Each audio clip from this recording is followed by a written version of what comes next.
تلخ لہجہ گہری تکلیف میں ڈال سکتا ہے۔ جسمانی اذیت کے ساتھ تو انسان جی سکتا ہے، مگر ذہنی اذیت انسان کو جیتے جی مار دیتی ہے۔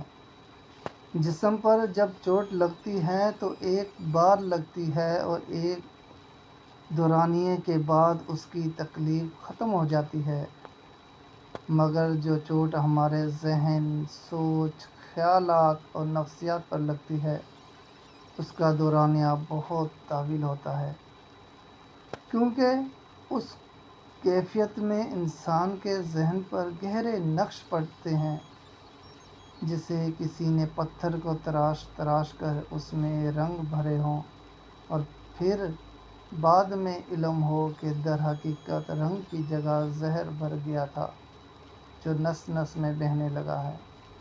اپنی عارضی تسکین کی خاطر کبھی بھی کسی کو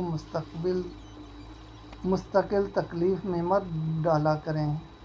اپنے رویوں، لہجوں کو پرکھا کریں۔ لہجہ شفا بھی ہے اور لاعلاج بیماریوں کا سبب بھی بنتے ہیں۔